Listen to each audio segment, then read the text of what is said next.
Gay Pride, vous avez une personne qui brandit un drapeau palestinien. Vous avez aussi ça dans les manifestations des soi-disant néo-féministes. Mais ils ne comprennent pas une chose, c'est qu'à Gaza, en Palestine, ils ne pourraient pas survivre ne serait-ce qu'une journée. Vous savez le sort que les Palestiniens, que ces extrémistes réservent aux homosexuels dans leur pays, mais ils les pendent au et court.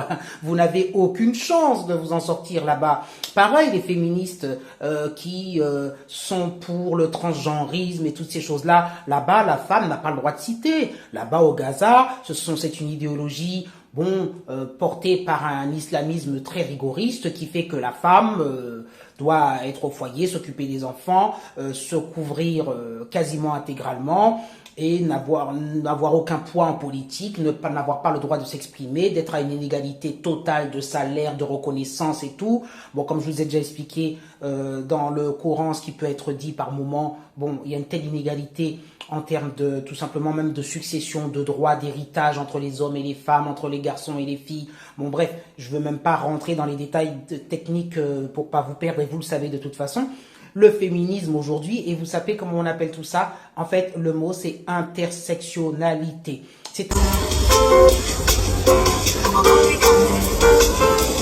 C'est-à-dire que l'intersectionnalité, c'est la croyance que toutes les luttes peuvent converger vers une même cause, c'est-à-dire nous sommes un peuple opprimé. Ces personnes opprimées, bien sûr, ce sont les Israéliens, mais le militant, si je puis dire, LGBT est un ignare qui ne sait pas que là-bas il n'aurait la possibilité de survivre ne serait-ce qu'une seule journée avant d'être zigouillé. Et d'autre part, c'est un ignare en pensant que la Palestine peut être, si je puis dire, un peuple opprimé par Israël qui, encore une fois, est en minorité dans un territoire avec une énorme hostilité tout autour de lui, dans la région. Bon, voilà, si on devait réellement aujourd'hui faire une lutte intersectionnelle dans l'idée woke, parce que c'est ça, hein, le wokisme, c'est les minorités persécutées et compagnie, eh bien, ce serait plutôt Israël qui ferait partie de cette lutte.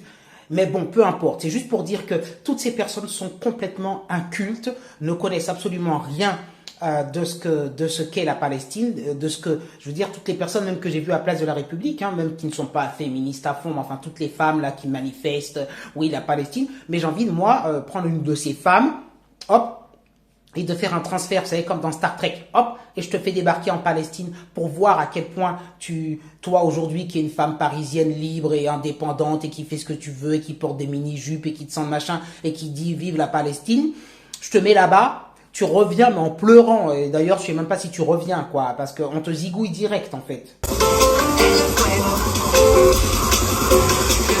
Voilà, c'est juste pour te dire ça. Et il faut que tu saches que le peuple palestinien est en grande souffrance, enfin, la gente féminine palestinienne, on ne fait pas ce qu'on veut là-bas, d'accord? Donc voilà, c'est juste pour dire que, retenez un mot ce matin, les luttes qu'on appelle intersectionnelles sont ridicules, parce que ces personnes-là croient avoir un seul point de convergence qui est la lutte pour entre guillemets lutter contre un peuple, contre les oppresseurs, mais ils comprennent pas que, en termes de, si on rentre dans les détails, ils n'ont rien en commun, absolument rien en commun. Les LGBTQIA+, n'ont rien en commun lorsqu'ils brandissent la Palestine avec le monde musulman, arabo-musulman qui les déteste. Ça, il faut le savoir, il faut vous le rentrer dans la tête. Donc ça, c'est ridicule. Et toutes les luttes néo-féministes, pareil.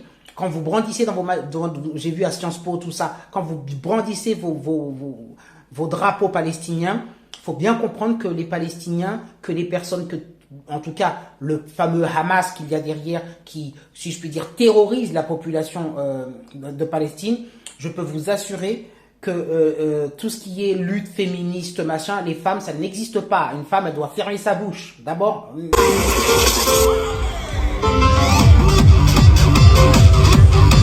Donc voilà, les néo-féministes qui brandissent ces drapeaux sont stupides. Voilà, elles croient réellement...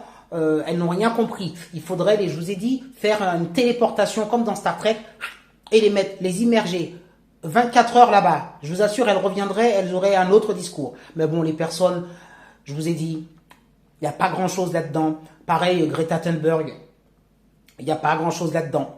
Ça pense pas, c'est en permanence en rébellion contre, lutte contre, mais tu ne sais pas ce que tu défends, en fait, tu n'as aucune idée de ce que tu défends. Nous avons la fameuse Clémentine Autain, qui vient de dire ce matin la grosse connerie au micro de Jean-Jacques Bourdin, encore pire que une ancienne éléphiste, de toute façon, qu'attendre d'une ancienne éléphiste, pas grand-chose, nous dire que Israël est une menace pour le monde.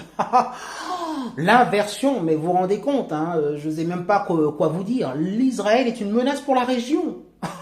Mais là, elle vient de dire clairement qu'Israël ne devrait pas exister, hein, parce que c'est à cause d'Israël, tout ça. Comme vous vous rendez compte, Israël a envoyé des missiles sur l'Iran. Oh là là, les pauvres. L'Iran qui est derrière le Hamas, qui est derrière l'Iran a clairement expliqué, elle a clairement dit qu'il fallait en finir avec les États-Unis d'Amérique et avec Israël. Et le projet de l'Iran, c'est la destruction tout simplement du monde occidental. Voilà le gros projet de l'Iran. Mais et ça ne vous inquiète pas, Madame Clémentine Autain, que l'Iran puisse être en possession d'armes nucléaires, de têtes de nucléaire. Ça, c'est pas grave. Donc, le fait que l'Israël essaie de détruise l'armement nucléaire d'un pays qui a pour projet de détruire l'Occident, vous trouvez que ça, c'est une menace pour le monde? Je pense que Israël, en faisant ça, protège plutôt le monde et protège ton petit matricule, Madame Clémentine Autain, si tu vois ce que je veux dire. Voilà, postez vos commentaires, vos pouces en l'air. Pauvre peuple d'Israël, mon Dieu,